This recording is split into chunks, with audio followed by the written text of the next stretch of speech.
Yes, I can hear you.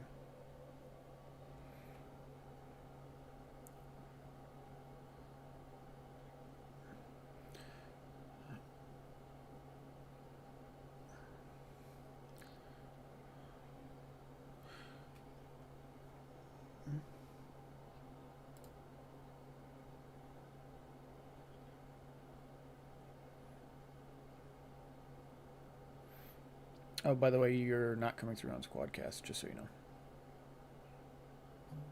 Well, because I was muted. That helps. All right, we ready to do this? I think we're ready to do this. I'm ready if you're ready. All I'm right, waiting on you at this point. we are live. All right, everybody, good morning. It is our typical Sunday, running a little late today due to some NASA issues. Um, but anyway, this is. Aliens. Yeah, aliens. Yeah, aliens. Damn those gremlins. If I had hair, I'd actually put it should be like one of those Georgia supposed to be. What Put what it on there and just aliens. what did I tell you about feeding Gizmo before midnight? Yeah. Speaking of feeding Gizmo, I guess I would be in the kitchen stuffing my face in peach last night like I went to bed. Hey, I was eating Thin Mints. So anyway, so this is our weekly, our every other week podcast. This is Weekly, yeah, bi-weekly. whatever. Come on, Army. Hey, I'm not awake yet, dude. I haven't even finished my cup of coffee. Anyway, so this is episode 4. We're running an update of Destiny since they dropped a bunch of information um, 2 weeks ago and this week. So, welcome everybody. This is Midnight Misfits. I'm your host, Arctic Jag, my co host, Brutal Mastodon. And we're just going to have a little fun today, go over some information. So sit back, enjoy, and let the misadventure guides tell the story. Brutal, where can we find you?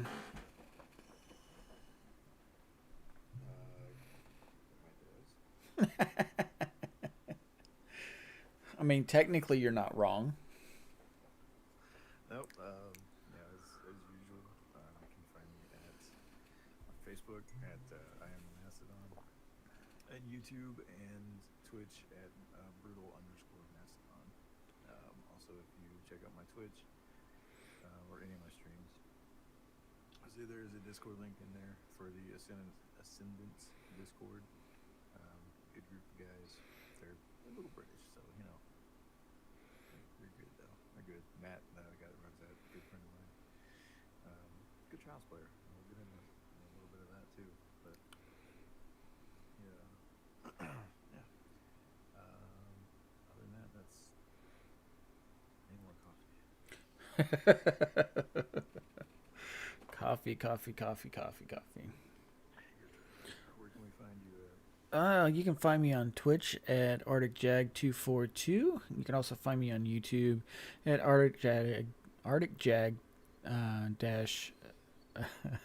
um, Get your own name. Told you, man, I'm not awake. It's early. Um, that whole daylight savings time thing and I know messed it's with a, me. yeah, it did. So, so anyway, YouTube at ArcticJag dash Midnight Misfits Gaming.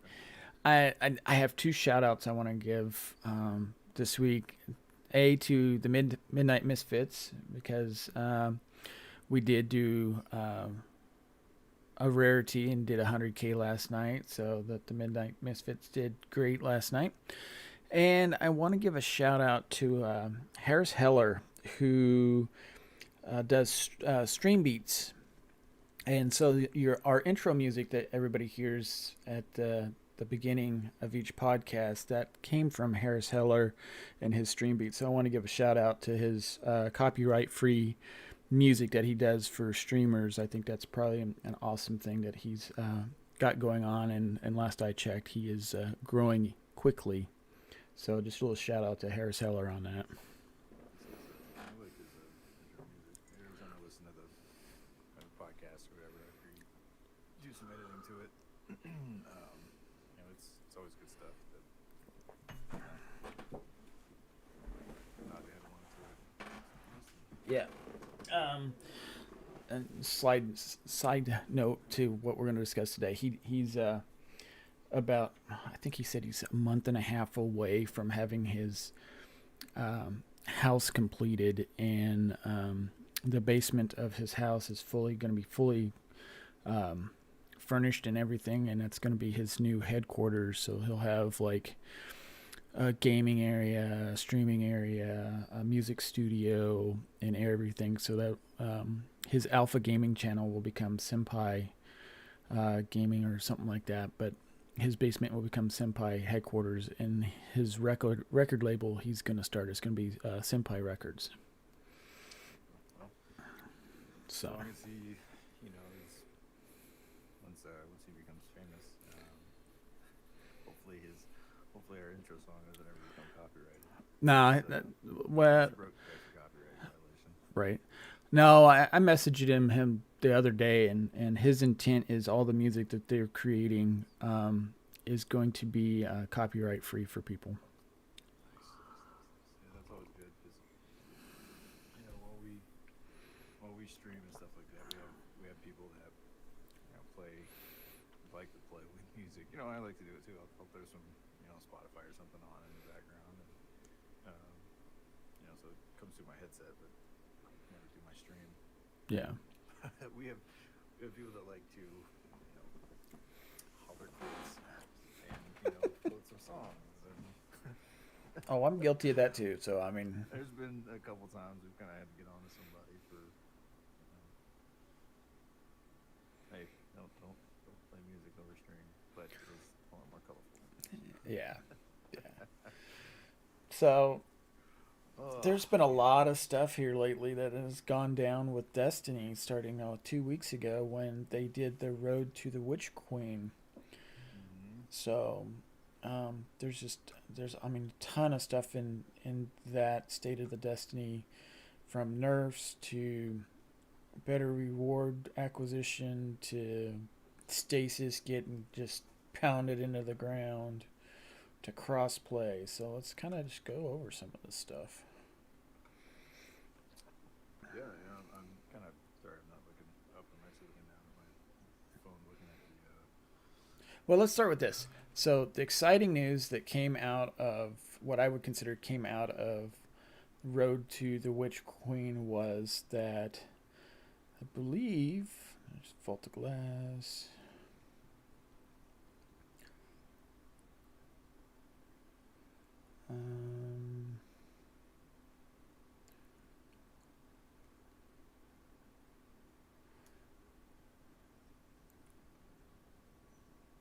To me, the big news is, and I don't think it was specifically in the Road to the Witch Queen, but Luke Smith is, Sunsetted. yeah, yeah, he's, Sunset Luke Smith. It finally worked.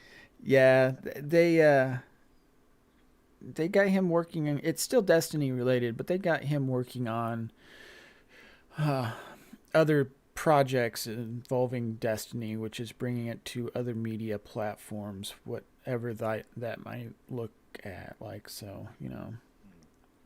Yeah, I don't know. I'll be honest with you, and I'm gonna be 100% honest with you. I don't give a shit as long as he's not creative director for Destiny. Nope, that's was Josh Truman, something like that.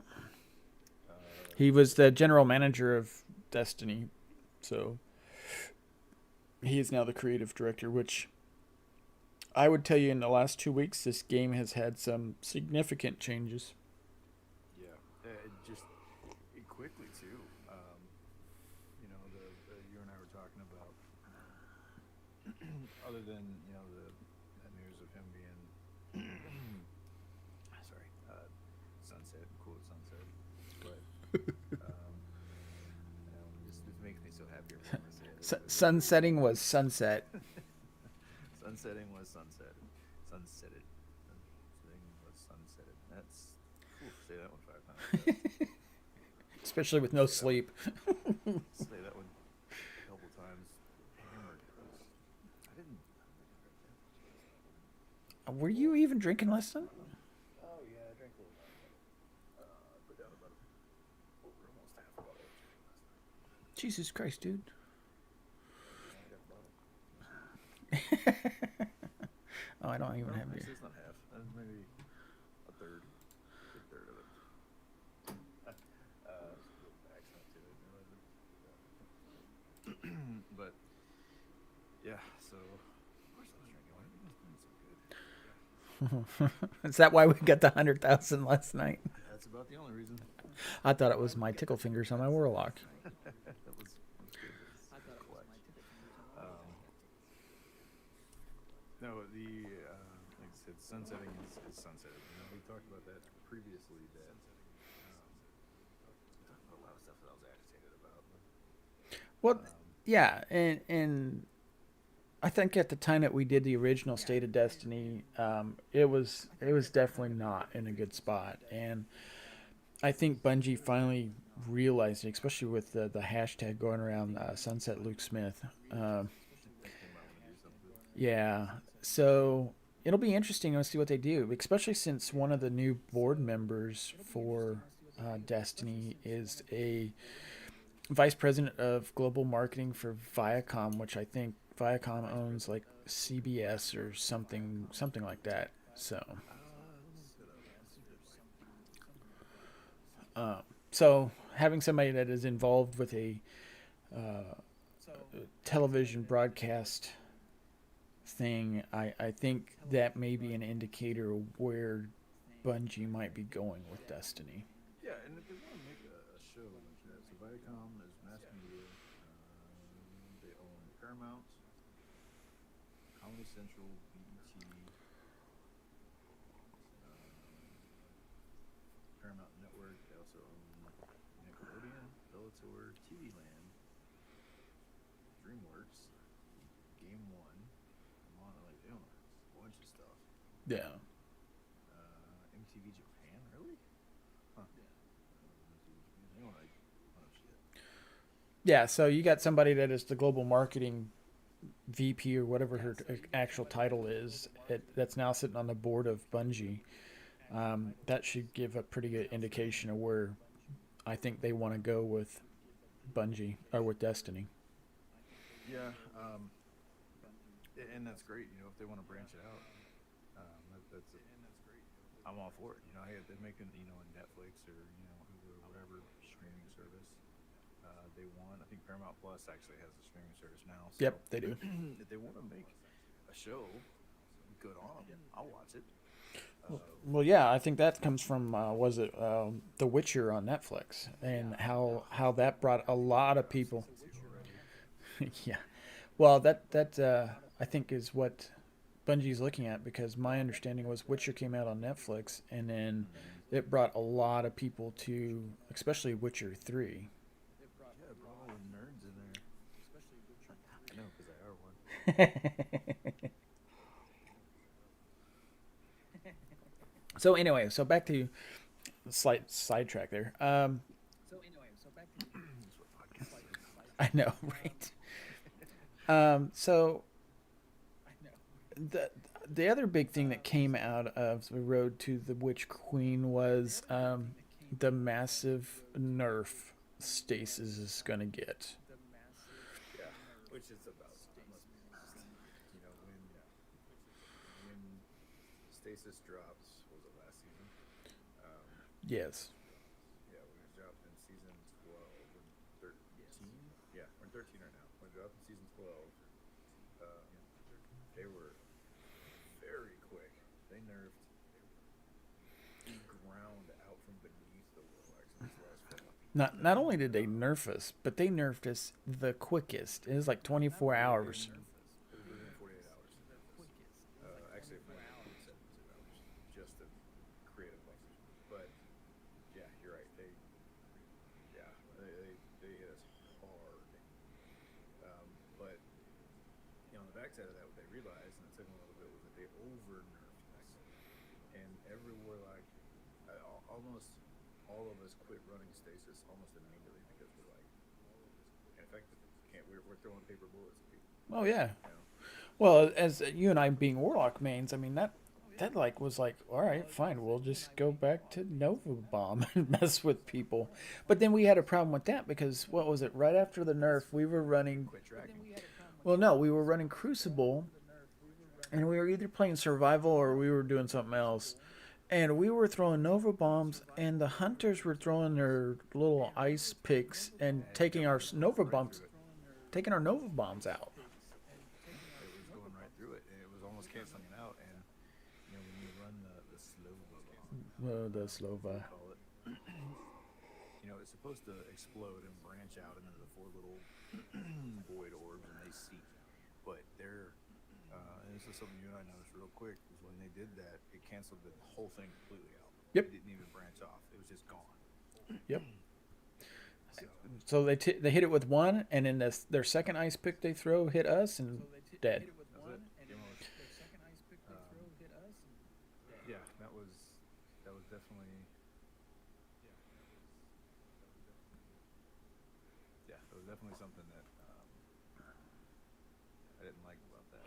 But Yeah. you know, Well, and so to kind of touch on that, so the nerfs that are coming to Stasis are only affecting PvP. It will not affect PvE. now this is something we were talking about last night, and this is an interesting perspective, because we talked about it previously. That I said one of my biggest gripes was that they needed to split the sandbox. Well, that sounds like both of us. Is that they just did that? They Yep. did it. They did it quietly. So, I was thinking about that this morning as I was trying to wake up. Was what does that mean moving forward? What does, if they did that? If what they're doing is only going to affect it in PvP, that means that in PvE, that is not that way. Correct. So let's walk this dog. Chief. But to me, what that sounds like, I'm sure you're probably on the same boat with that, is now they can balance these classes out, and it's not going to affect this. Because when we saw that nerf, when they nerfed the warlocks, was stasis was just garbage, even in PvP or PvE. Oh yeah. It was just non-usable. Oh yeah. So, are weapons the next step? Are they going to move forward with weapon balancing? That now they can say, hey, we did it with classes. Now we can split this a little bit even more and say, you're loading, algorithm A or whatever it is. I'm no curding, Jesus. Wow, you're still not awake. No, I'm not. I'm no You're still not awake. coding guy. But I would assume that there's some kind of an algorithm that splits those two, that identifies and tells the logic or whatever computer logic that, okay, we're loading into a PvP activity. You need to load, skill set, custom set, whatever. B, not A. A is PvE, B is whatever. However it splits. If there's a coding guru out there, please correct me. So looking at the notes from this week's TWAB, so the Hunter and the Titan are taking a massive nerf in PvP, but the Warlocks are getting a slight buff. So the Warlocks improved tracking of Winter's Wraith projectiles, now tracking strength decays from its max value of 10 seconds instead of max value over 10 seconds instead of 2.2 seconds. So that's in PvP or PvE? well, that's just straight right now. Interesting. Increased size of Warlock's super projectile proximity detonation radius from 1.5 meters to 1.65 meters. That's garbage. Yeah, well, whatever. Proximity detonation now starts at its largest and scales down to 40% over time. So these are all stasis. It's all stasis. So Penumbral Blast decreases blast damage against players from 80 to 30 damage. PvE damage is unchanged. See that right there, right? PvE damage is unchanged. So that means that they have split the sandbox for subclass abilities. Mm-hmm. And that's something that we've been clamoring about that for literally 7 years. Yeah.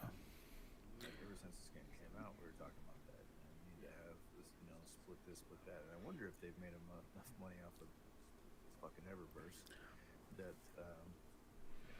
Bob, I'm sorry, but I wonder if they've made enough money off of that stupid crap that they're like, hey, we have enough to put dedicated servers out, because that's the only way. Well, They said that they were going to be able to do that. Well, they did. Remember, they did. It was either last month or early this month. They did shut down the last of the Halo servers.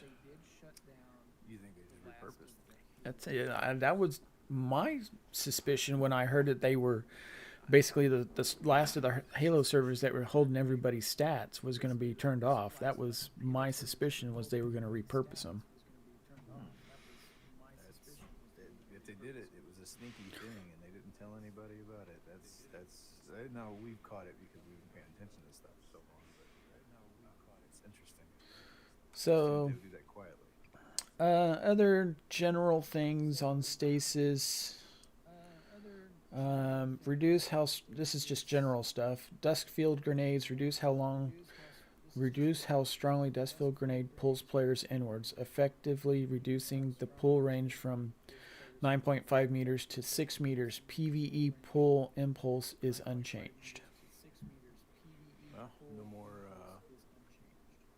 team wiping with that grenade and Witherhorde. Yeah. PvE, that's a great thing. I don't say it's a combination that I was going to get into. Yeah. When I'm running stasis, but I'm so happy that they've done that. And something you said earlier was the way that they're moving forward. Is almost enough to get you excited again. Almost. It's definitely a change in the right direction, and a lot of that I think comes from the Luke Smith deal. Get him out of there and put some fresh perspective in there. And the first thing that they said was no more sunsetting, because that's crap. You've earned this. You've earned these weapons, and we're not taking them away from you anymore. Yeah. Well, the thing about sunsetting, and I still hear some chatter in the various groups, is that sunsetting, yes, starting, I think it's the weapons from this season or last season, going forward won't be sunset, but everything before that is still sunset. So, like, as you were saying last night, your favorite hand cannon that has like an amazing roll on it is still sunset. It is, and that was from last season. It was sunset at the beginning of this one. I just never noticed it. Yeah, it was. The sunsetting thing really aggravated me, because you work so hard for this stuff in these activities, and then all of a sudden it's just gone. You can't use it anymore. But keep in mind that sunsetting and vaulting are two different things. True. Yeah, they were. I think we talked about this last night a little bit. Was they're talking about vaulting Forsaken content. To be quite honest, that doesn't upset me at all, because I'm hardly ever in the Dreaming City. Right. And if the moon goes away, I'm fine with it, because I have no purpose going there. Although that was more Forsaken. What it kind of excites me about that, and if they want to start vaulting that content, and the reason I'm okay with it is, if you no more sunsetting, so you put that loot roll on rotation. You put that loot roll on rotation, and now all of the. Here, refill? Okay. What? No. Sorry. All right. I pulled white back, girl. Here, just take the wallet. Just take the wallet. Money in there. Yes. Don't give her mad money. You'll come back broke, dude. I gave her the cash in my life. I'm thinking she's buying breakfast, and she's buying a shelf. So I'm sorry about that, scroll woman. What was I talking about? Oh, vaulted content. So you have your certain loot rolls that are be it weapons, armor, whatever. They're on this rotation for this vault content. Um, no more sunsetting. So put stuff A, not Forsaken. Damn it. What were we just talking about? We were talking about sunsetting Forsaken and Dreaming City, and Forsaken content. Yeah, it was Forsaken. Okay. yeah, I know and you're not caring if the moon existed anymore. Yeah, but for some reason I don't know why I coupled that in because the moon wasn't Forsaken. It was something else. Um, so you put stuff A on rotation with vaulted content A, right? So you put that in vault. You pull out Mars content. Now Mars content is now loot roll B, right? You put that stuff on rotation. It's not sunset, but hey, I can only get the Forsaken stuff when the Forsaken thing is vaulted. Right. I don't see a problem with that. I, It'd be fun. I don't either. The only problem with Forsaken, and this is I will say this, is that because Forsaken was the largest expansion they had after Taken King, like that's a lot of content to just go. We're gonna vault it because you gotta have something to replace it. Right, and that's what I'm saying. So they take out Forsaken content, but how much stuff did they take away from us just a little while ago? They took away, was it Mars? They took away. They took away Mercury, Mars, Io, Titan. And Titan. That's honestly kind of almost the same equivalent. And then if they bring back Venus, which they kind of have to, because isn't that where Vaulted Glass is? It is.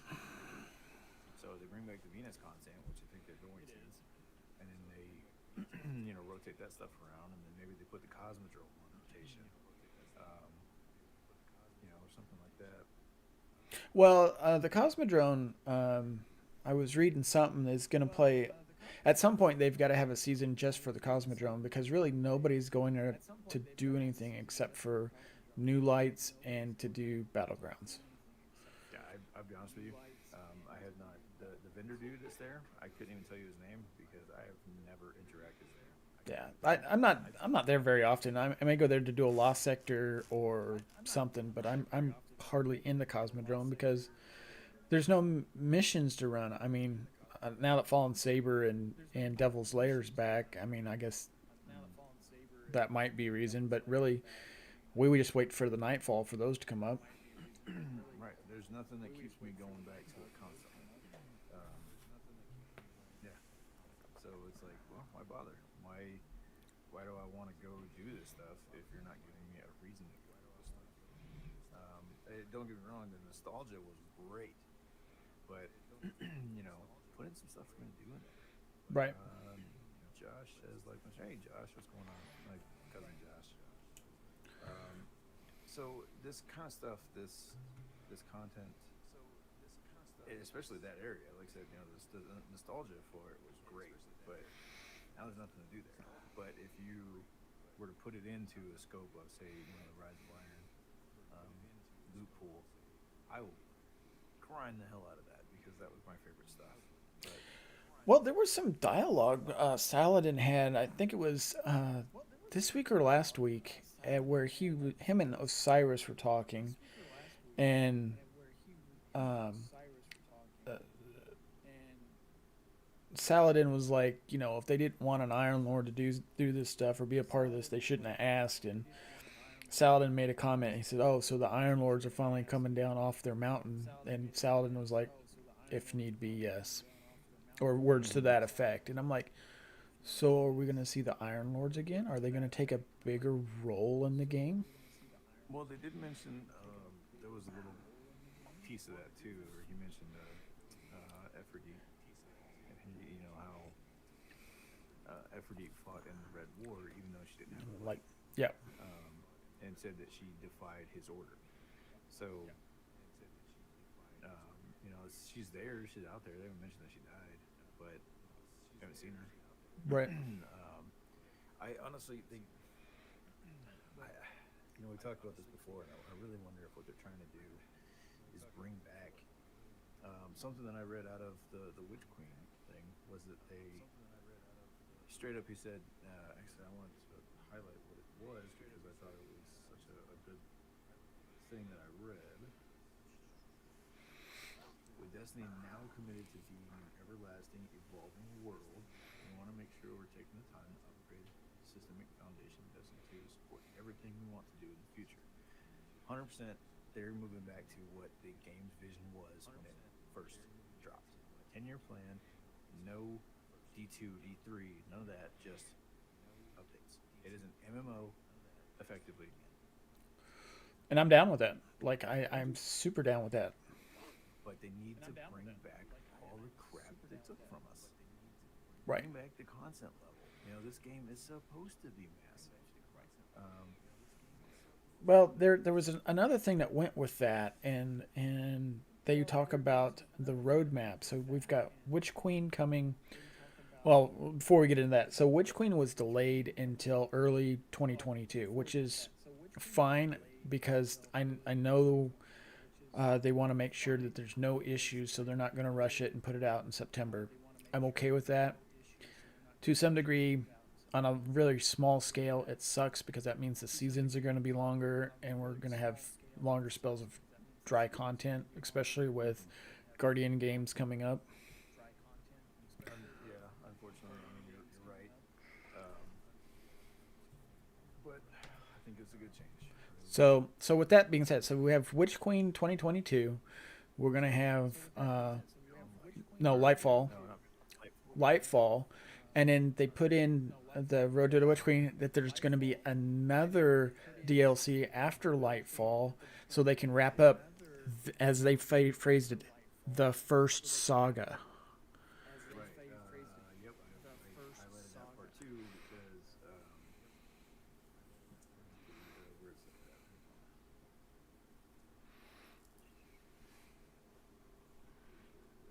I read that too, and I was like, whoa, that was big. That was big. Mm,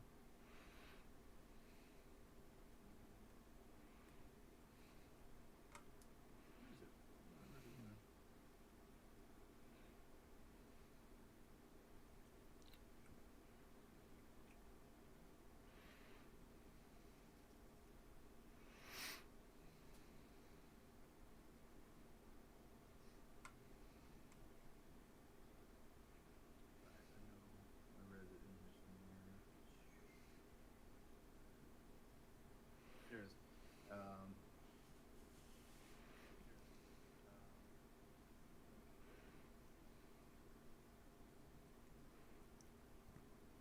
there it is. We also realized we needed to add an additional unannounced chapter after Lightfall before we complete our first saga in Destiny, just like you said. So now I'm like, had my curiosity. Now you have my the interest, you know. Yeah, so if this is what they're considering the first saga, what's the next saga going to be? What's the next one gonna be? Like this whole light versus darkness thing has been so. What if it's Siva coming back? I'm Siva okay could with be that. entirely its own storyline. Could be. Really.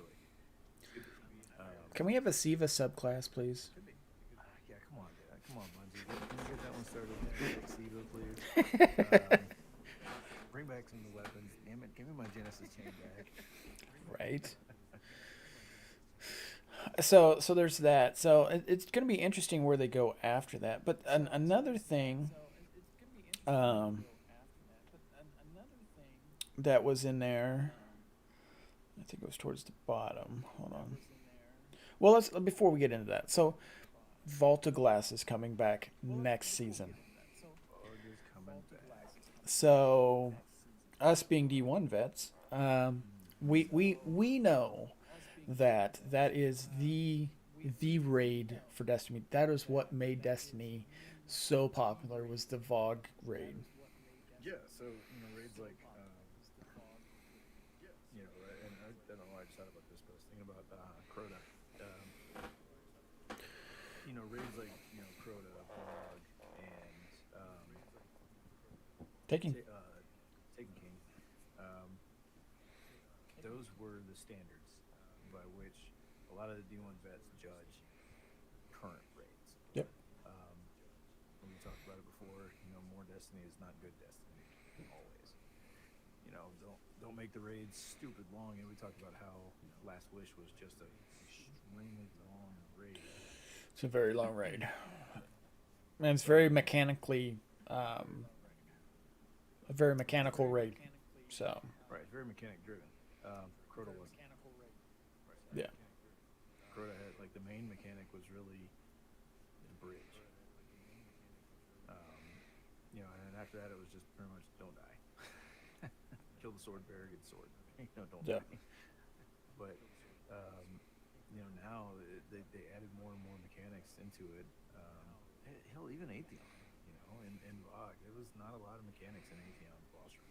Nope.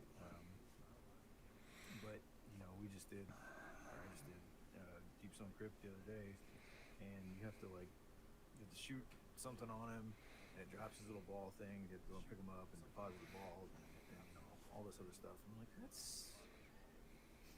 is it cool? Yeah, but is it silly? Yeah. But yeah, VOG will be a huge measuring point, and they better not screw this up. Actually, you know what I want to see? So I'll probably throw this out at Destiny's forum for feedback. I want to see them two things. I want to see them do away with these stupid raid tokens. Yeah. The res tokens. They had them in Taken King. No. Those didn't appear until D2.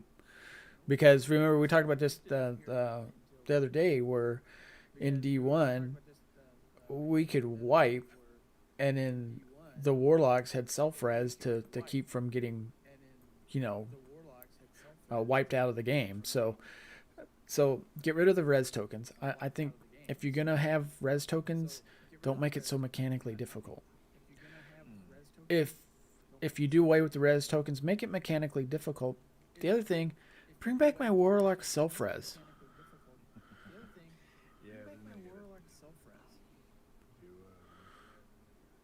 I want my self-res back. No, I agree. Like we ran D1 the other day. I was like, oh, self-res. So yeah, I miss my self-res. Don't get me wrong, well has its place, but I'm telling you, man, self-res is the way to go. Yeah, you're not wrong. But anyway, so VOG. I saw where they were talking about VOG's coming back, and it is going to feel like VOG just a little updated, which probably tells me the mechanics are probably going to be the same, but we're going to have champions, maybe those stupid flying waverns and stuff like that. So we'll see how that plays out. And the other thing with VOG is they're going to do a world's first. And what's funny about this is Datto did an update when this all dropped 2 weeks ago. And Datto's like, why are we doing a world's first? I have a world's first on my shelf for VOG. Why are we doing another world's first? Yeah, and reading the update that they put out, they're doing not just a simple world's first as you've got to complete it faster, but it said a series of small challenges that you have to do.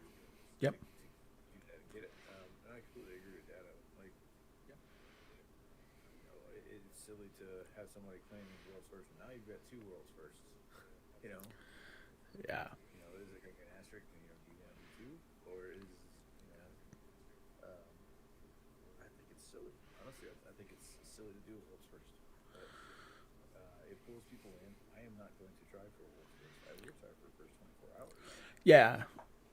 I'm not going to try for world's first as much as I would like to. I think I'll stream world's first on my computer, and I think we'll just run first 24 hours because you and I know the mechanics well enough for VOG that we can pull our clan through pretty easily, providing they haven't changed any of the mechanics.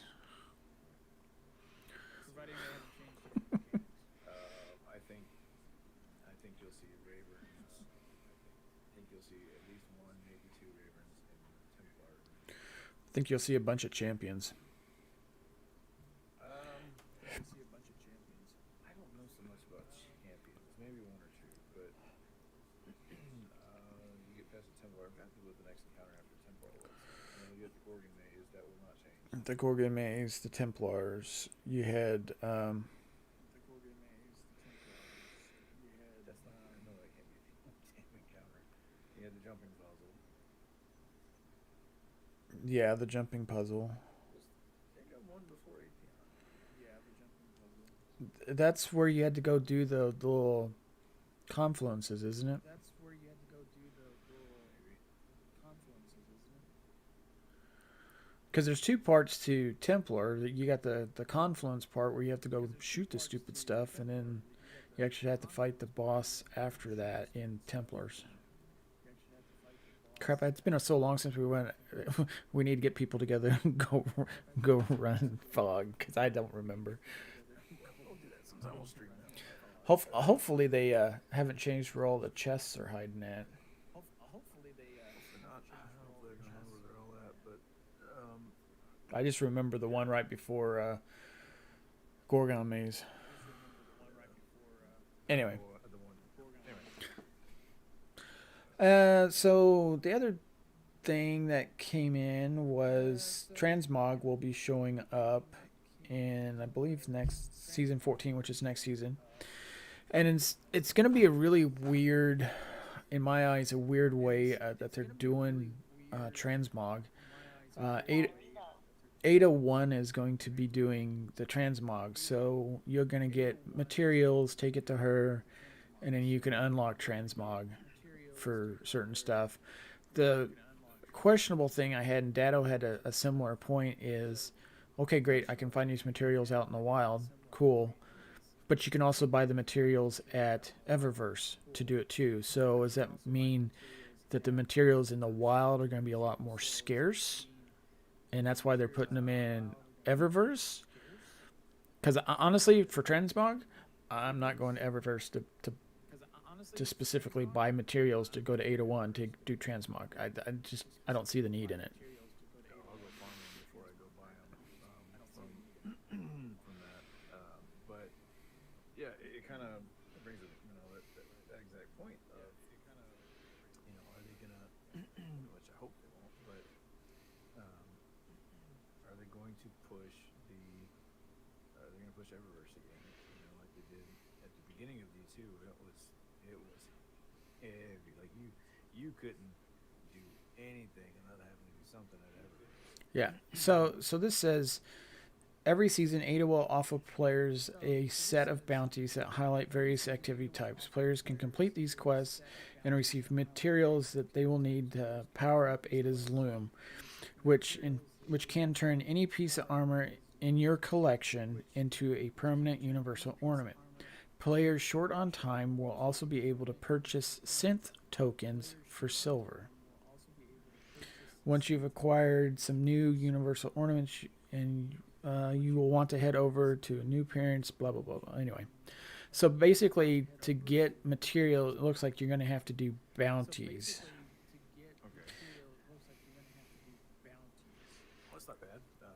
Which means we'll probably never actually play anything else in the game.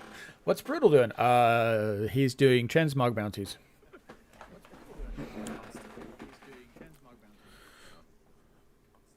So there's that. Dude, I need to shave. Man, I gotta shave.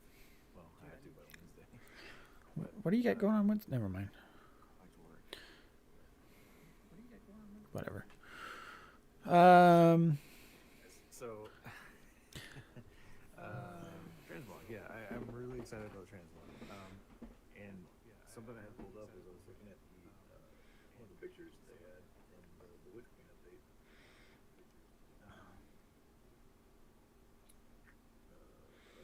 Right, so I'm looking at it. I'm both intrigued and disheartened at looking at this. Number one, because it's a Titan. But number two, I'm seeing some cool stuff, right? I see it says anything in your collection. Mm-hmm. Okay, Mm-hmm. so looking at the picture, this guy's got a ton of stuff in here. He's got, let's see, that's 5, 11, 17, 22 pieces of armor in his thing that are available for transmog for his helmets alone, right? Yeah. Uh, I see one of the white pieces, which is from when the game first dropped and we got our light taken. And then I see a green piece, a couple of blues, and then the rest are purples. Why? What don't I see? Exotics. Exotics. That's what worries me. Well, but honestly, I mean, it doesn't surprise me for the exotics. I fully expected them to either have that as an Eververse thing or something because you know it is an exotic. So, but to me, like, say it's a seasonal armor thing, like what we got right now, and I want to look like my Iron Banner samurai armor. Right now, I can't do that except for on Iron Banner armor. That's true. My shredder armor is only Iron Banner armor. You know. Yeah. So being able, in theory, if I read that right, anything in your collection then can be transmogged. So Yeah, that's what I got into that too. Was so I could have a high stat roll armor piece and go, I want to look like a samurai today. I'm I should be able to do that. Um, yeah, that would be pretty cool, and it's something that excites me. You know, being a fashionista. You are very much a fashionista. I think you have a problem. I'm a very much a diva in this game. I think we need to do an intervention. I completely cannot. My ass. Why do you think you can't be fire team leader? Come on, brutal. We got stuff to do. Oh no, I gotta make sure this shader matches this. I'm almost on the left anyway. Yeah, yeah. You're lucky we can't use what you used to be named. Oh yeah. Anyway, so the next thing is it's really a trivial thing. I don't know how much it's going to play into the future of the game, but light level increases are only going up 10 instead of 50 each season. Yeah, that one was interesting to me because you know, like they say in the Witch Queen update, you know, if you starting in season 14, if you hit level cap, you know, at the end of 13, so if you reach max power level, which there's a couple of us that are kind of up there, I think 1310 is the pinnacle cap. Um, you know, and then you get like plus 20 with your artifact, right? That caps out. So 1330. Nope, nope, it's higher than that because the Grandmaster for the Nightfall strike difficulty is set at 1350 power. Minimum power requirement is 1325 for the Grandmaster Nightfall. So I think the pinnacle is like 1350, 1330. Because if the minimum power requirement to run the Grandmaster is 1325, it's got to be higher than 1325.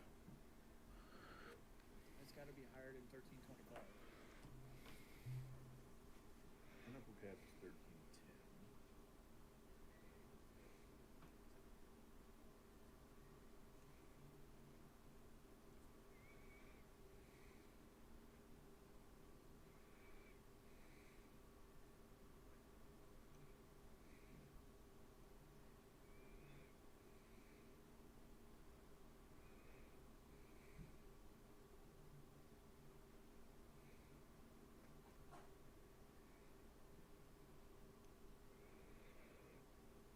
So my bad omens that I run around with, as it stands, and this will probably change when they fix the sunsetting, is power capped at 1360.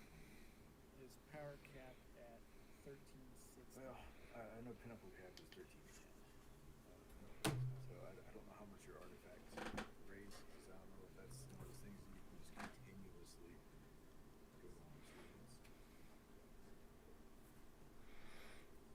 But anyway, so the idea that it only goes up 10 is a good thing and a bad thing all at the same time, because it's good because you don't have to have that long grind to get to uh, pinnacle power cap. Bad thing is your drops are probably not going to be as good to go up 10 light level. Yeah. So you're gonna be hard pressed to figure. Which means you have to run pinnacles from the get go. Yes. And and with your RNG,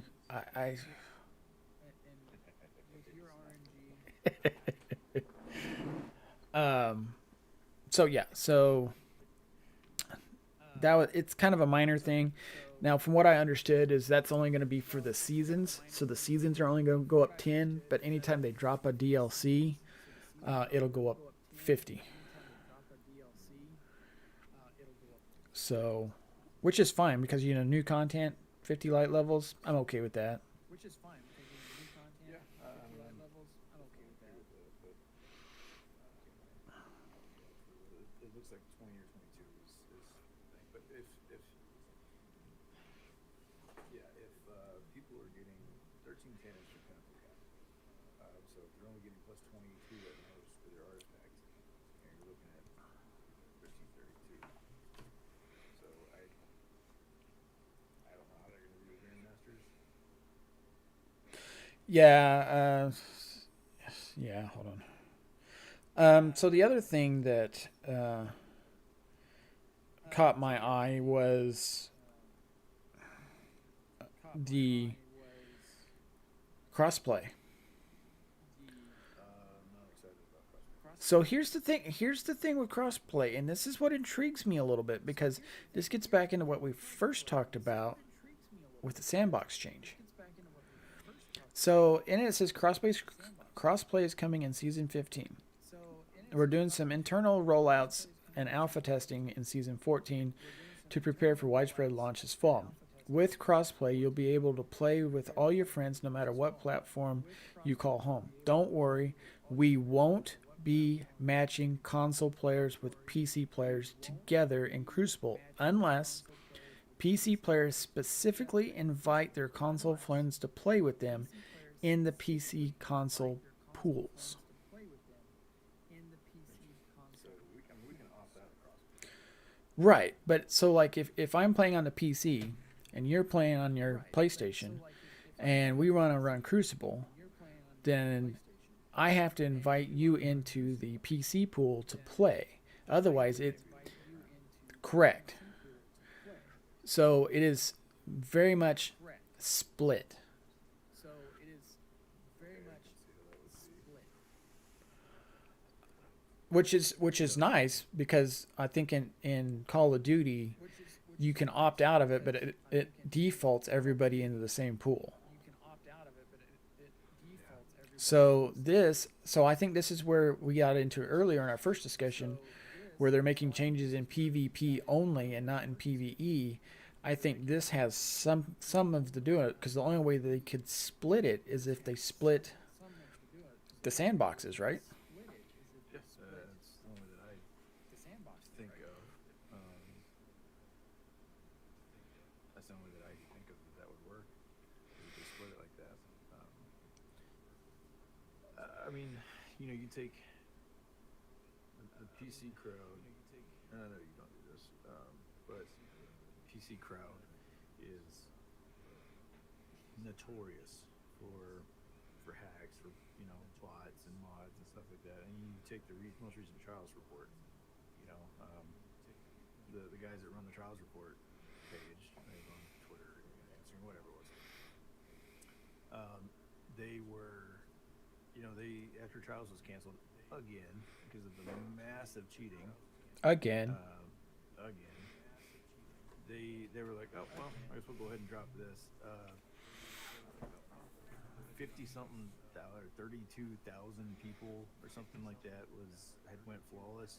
Of those 10,000 people on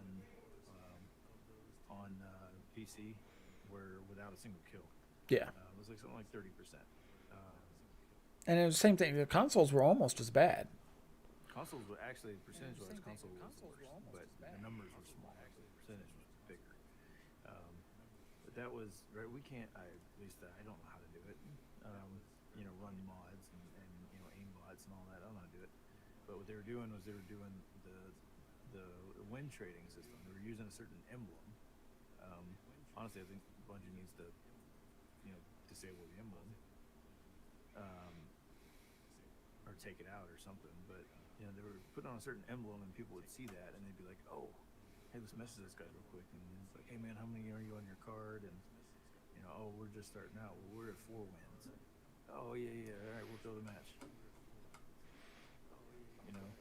kind of thing. Or we're at 6 wins, and Yeah, and then one more for flawless. they go jump off the ledge. They jump off the map, and easy to do, especially if Bungie, in their infinite matchmaking wisdom, puts guys that are have just started a fresh card against guys that are trying to get their flawless 7th or 9th or whatever. So it's like, do I blame them? No. I don't play Trials though, so I don't care for Trials.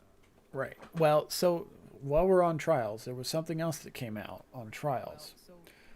So I believe it's season 15, they are reworking Trials from scratch. Briefly read this, but I skimmed over it because I didn't care for Trials.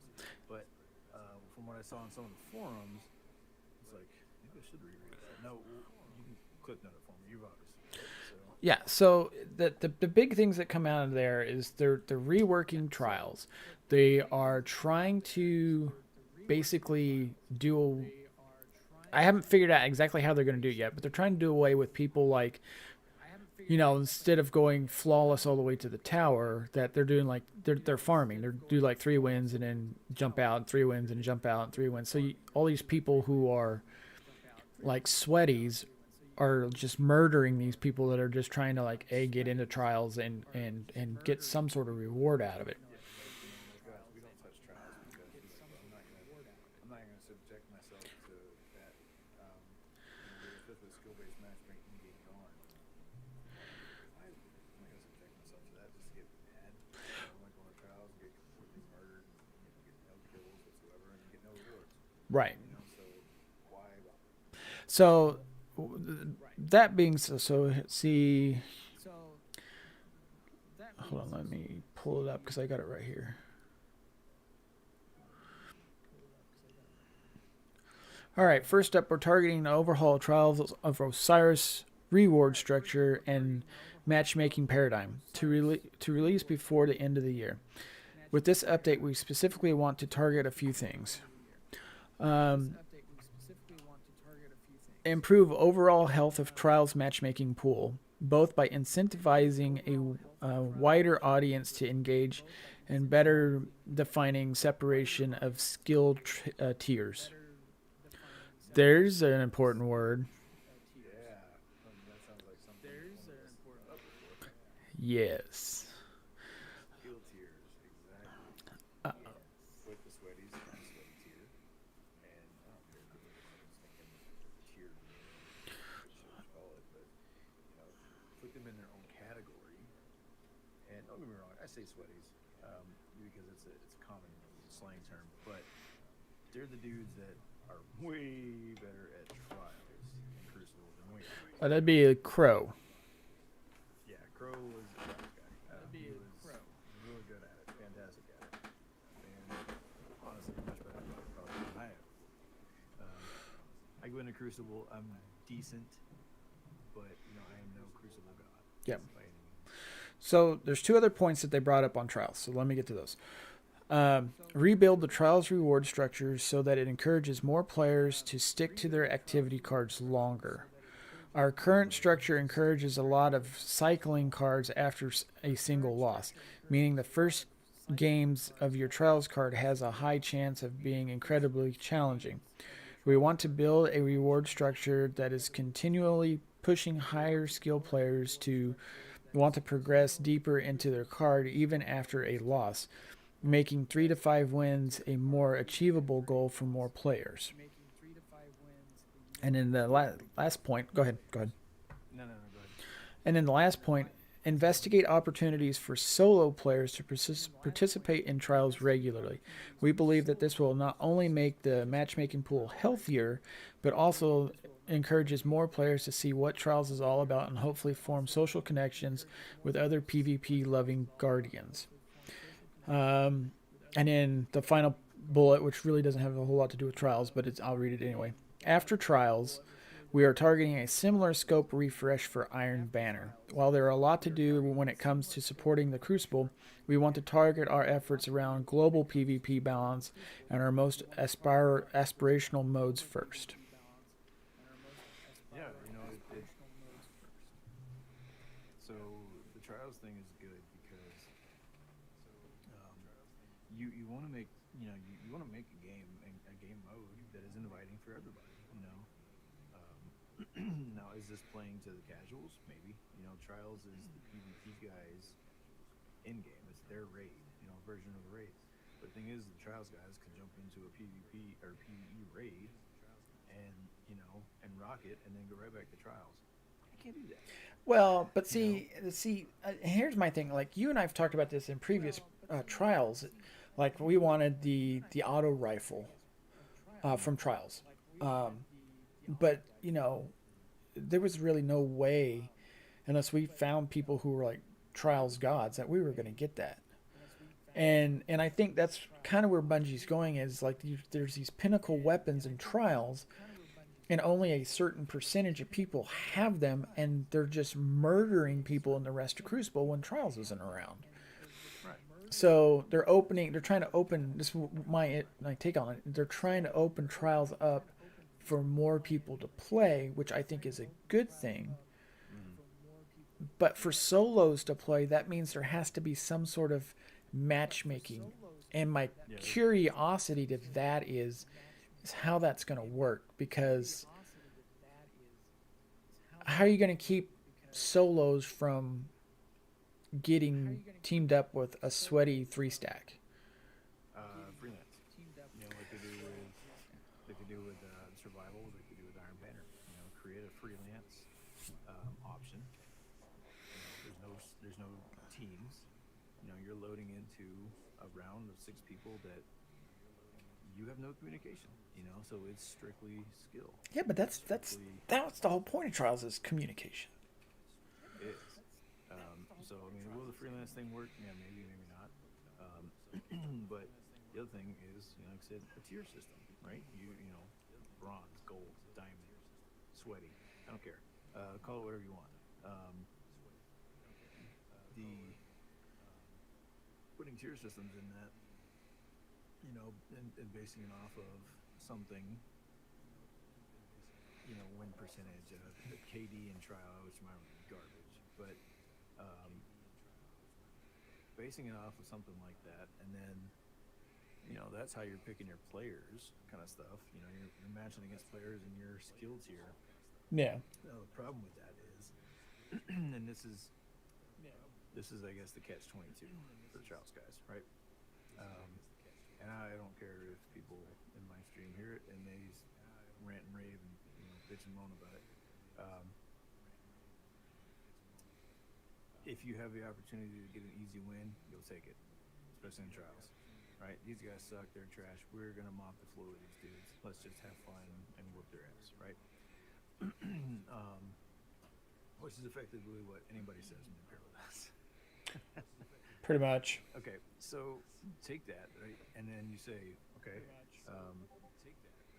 my team is not that good. We're not here. I'm not here to prove a point. I just want some cool looking gear. I just want some good weapons. Right. But so you take that skill based tier, and then you've got the sweaties, and I keep referring to the sweaties. And you've got the trials gods that are on a level far above your own. Well, hey, we want to farm some easy wins. Okay, well, the only way you're going to do that is if you throw matches and drop your ELO. Now, to do that, you go in, you have to lose, right? You have to lose constantly. Bungie's algorithm should pick that up and say, oh, these guys were, Diamond 3 ELO, now they're a bronze a week later. They're consistently throwing matches, and then now all of a sudden they're flawless in a bronze tier. Like, that's my concern, is that they're gonna, do that shit on purpose to drop their levels down to, of like our player base, our skill base, and then just wipe the floor with everybody. Unless they make it like once you get to that next tier, you can't drop below it. I mean, there would probably be some programming on the back end that they could do that. Whether or not they do or not, subject to debate at this point. But it'll be interesting to see what they do with Trials, and especially if Trials is the first one and they test that out, and if it works, they're going to do similar things to Iron Banner. Yeah, it's going to be interesting how they do that moving forward. And now, is it a good thing? Yes, because I don't step foot in Trials. I think I did one time, and that was when somebody was carrying me through. And even then, even with the two guys that were carrying me, and I was putting up a decent fight. The other dudes were just massively better. Yeah. It was just unbelievable.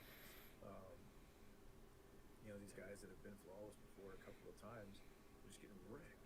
And it's just like, Well, the other question that has to come up, and I want to keep this short because I got 2 more points I want to cover out of the thing before we wrap it up, is so if they're going to do that, if they're going to start doing tier-based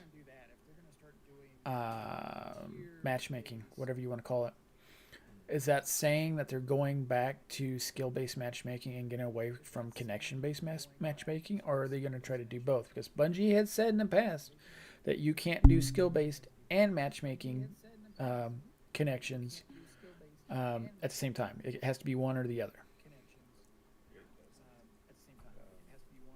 they can probably do those, but I think it was just lazy programming. Sunset Luke Smith. Yeah, sounds like. I don't know the answer to that. I'm gonna say yeah because that's what I want the answer to be. But I don't know. We'll see. We'll see how that happens. And I look at Facebook too. I was looking at Facebook one, and this exact question was brought up of trials tiers and all this stuff. And somebody was one of the sweaty gods went nuts on Facebook and was like, basically, in all caps, he was yelling at people, if you suck at trials, stay out of trials. Guess what? He ain't gonna have a choice. No, you're not gonna have a choice. And honestly, kids are yelling. Yeah. But it's one of those things. Yeah, they're not gonna have a choice. You're gonna see these guys come in. You're gonna see us, the bumbling drunks, come in, and put us in our own category. Yeah. I don't care if I'm in a bronze tier or whatever. If I go flawless once, sweet. Now my purpose is to help my clanmates do the same. Because I think everybody should have that opportunity, isn't it? Is it supposed to be hard? Yeah. Are lost sectors on Master hard? Yeah. Do you get special emblems for doing, Harbinger solo flawless? Yeah. Because it's hard. Yeah. Well, we talked about that last night, you, me, and Clay, where we want to do the hard stuff. Yeah. But anyway, going forward, I got a couple more points, and then we'll probably need to wrap it up for the weekend. Quick point, Ikora Ray's going to have a bigger role in next season with the Volta Glass coming back, which it's about time because really she's been pointless here lately. Yeah. She's in that dialogue. Stasis subclass weapons. Well, Damage rotation or modifiers in the weekly rotation. Correct. There's also buffs coming for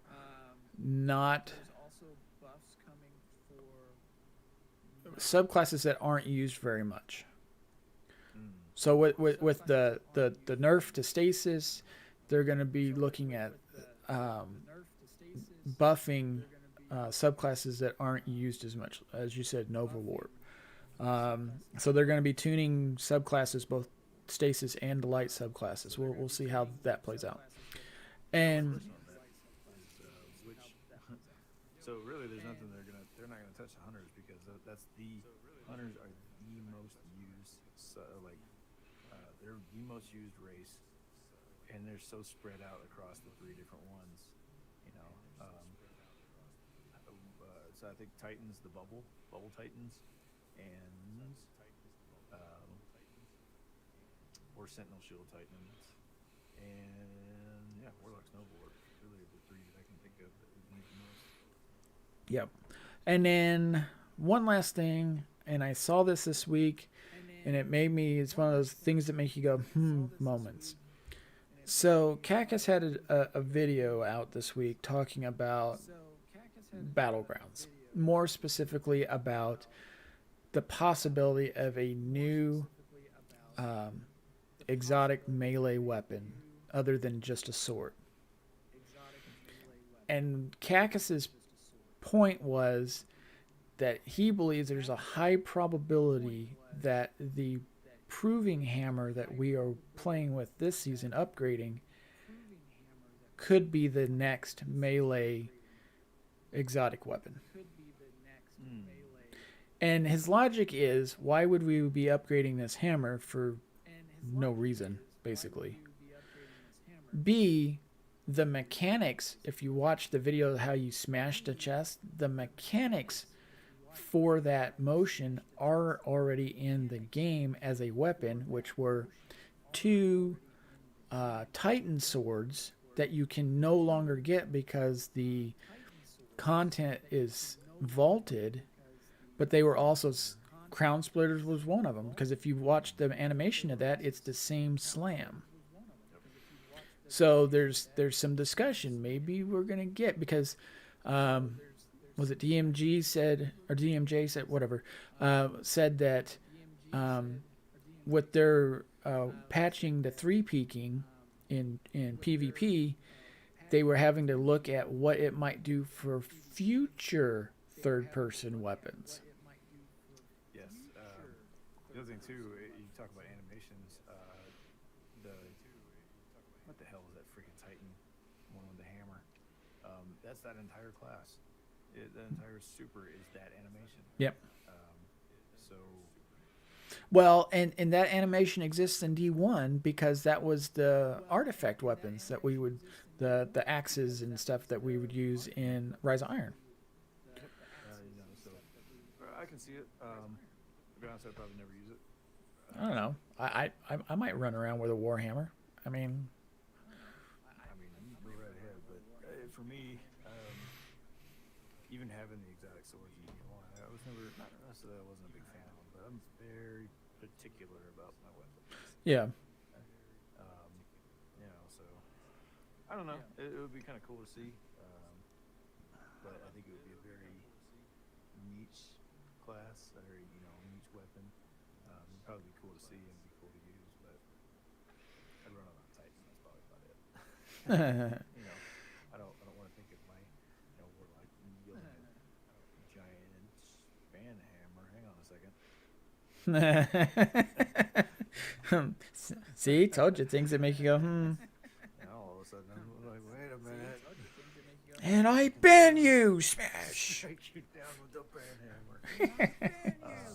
Yeah, I don't know. We'll see. And it was just one of those things that I saw this week, and I was like, maybe Cactus has a point. Yeah, maybe. Who knows? But going back to my the other thing that interested me more, Ikora.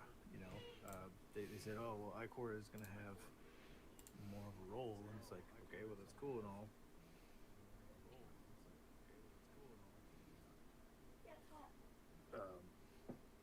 Yeah, Ikora is going to have more of a role, but why? Kind of goes, into the future, talking about the Witch Queen and stuff like that. I have my predictions. We can probably do an entire podcast on predictions for the future. Yeah. Like theories and shit like that. But That was the other thing I heard. Like, by the end of this season, there's speculation that we will have some sort of treaty with the Cabal. Yeah, going. I think we should do that on our next podcast. I think we should do. Because that goes into one more thing before we wrap this up, because I know we're going a little longer than we normally do. So the other theories that I heard this week, and it's interesting, and I kind of have my hopes for one of the theories, because it would be really cool, is so this season or this week's Battlegrounds cutscene was Zavala almost getting assassinated, and so there's theories going around right now, like how did the Cabal get in and know exactly where Zavala was, and who sent the assassin. So the first theory is Keitel sent the assassin, which it's possible. I mean, she's basically said his time's running out. No, because there was. Did you see Bungie's Twitter page this week where Keitel took a? That was funny. But somebody said something in it and said, like, hey, your assassin didn't make it. You should have known better. And Keitel responded with, if I was going to kill Zavala, I'd do it face to face and he'd know it was coming, or something like that. The second theory is now that the Scions are free, it was a rogue Scion that did this. Possibly. The third theory, which I kind of, there's a part of me kind of hopes this is true, is Saladin let the Scion in to kill Zavala. That's a new one. Sean said grows old people. Not far behind. Yep, right. So that's an interesting one. I haven't heard that theory before. Because how would the Scion known where he was at? Well, I mean, there's a lot of people that know where he was. Crow knows where he is. Yeah, but Crow's been following him around though. You're right. I don't know, man. That's an interesting one.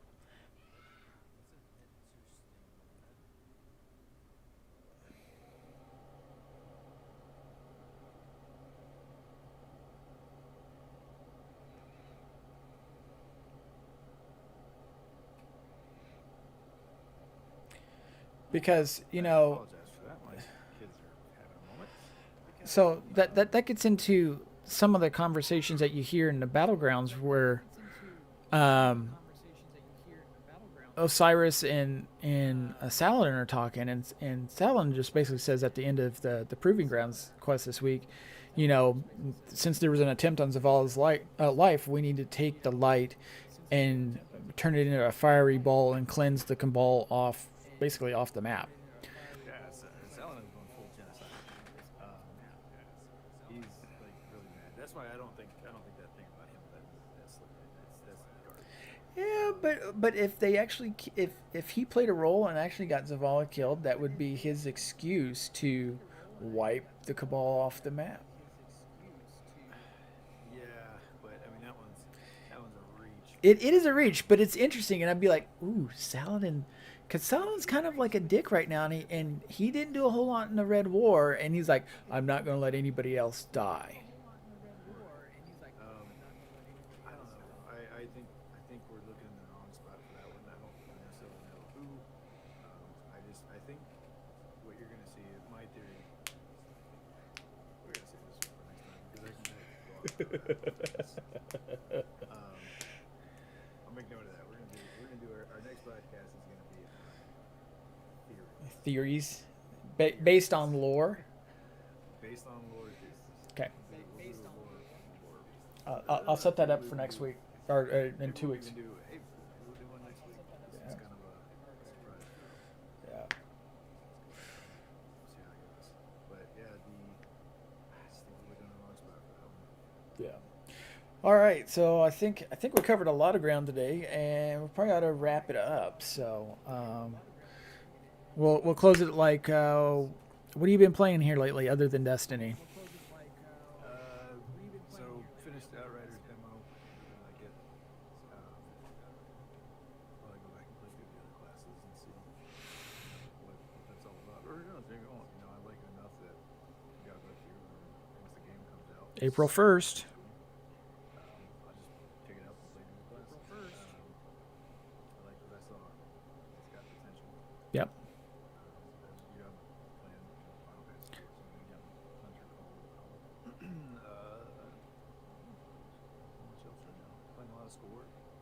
I have not played Warzone because currently Warzone, the season 2 update is trash. I played some Warzone last night. It wasn't horrible, but I mean, whatever. I haven't really played since we got that update, to be honest. That's something we'll play again for sure. Yeah. What do you got? Other than Destiny, I haven't played a whole lot lately. I did finish Outriders. I enjoyed Outriders. I'm hoping they kind of tweak some things to make it a little more enjoyable, but I did like the concept of it, especially since it was very Mass Effect resemblance as far as the Oh, speaking of that, Mass Effect was it the Legendary Edition? Legendary Edition. And I have it's the remaster, it's not a remake of all 3 games. It's one of all 3. Yep. I'm fairly excited about that one. And, a couple articles that I've read lately, I'm like, yeah, I don't know why I like that game so much. So I think I'm gonna pick that up. That'll be Yep. probably my next big purchase. Yep. I saw some before and after of the master work, and it looks a lot better than the original did. So, I'm kind of excited about that too. We got plenty of stuff. We do future reviews of Outriders and Mass Effect. Yeah. A lot of stuff coming. Other than that, I'm dabbling in a little bit of Call of Duty from time to time. Baseball when I'm not playing Destiny, just to kind of chill. Over on PC, I'm still tinkering with EVE Online and running some Diablo. Haven't messed with Diablo 2. I saw the whatever. Let me look at that and see if my character's still alive. Yeah. But other than that, that's kind of what I've been doing. So. Yeah, that's pretty good. So, something else that I'm thinking about. I think for anybody listening, if you guys want to run anything with us, be it Warzone, Destiny, any of that, hit us up on PlayStation. My PlayStation is the same thing as my gamer tag, Brutal Mastodon, Brutal _ Mastodon, and I will throw it out there in my personal Discord, E425 number 5754. If you guys want to hit me up, set up some run times, or run some Warzone with you, run Destiny with you, and we'll do whatever. Well, same thing with me. You can hit me up at ArcticJag242 on PlayStation, and then the same thing on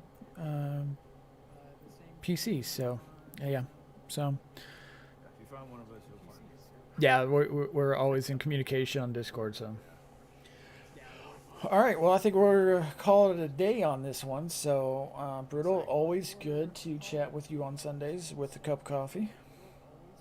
So, I don't think I have a whole lot planned for today, so I might be on a lot more today. I'm assuming you got homework.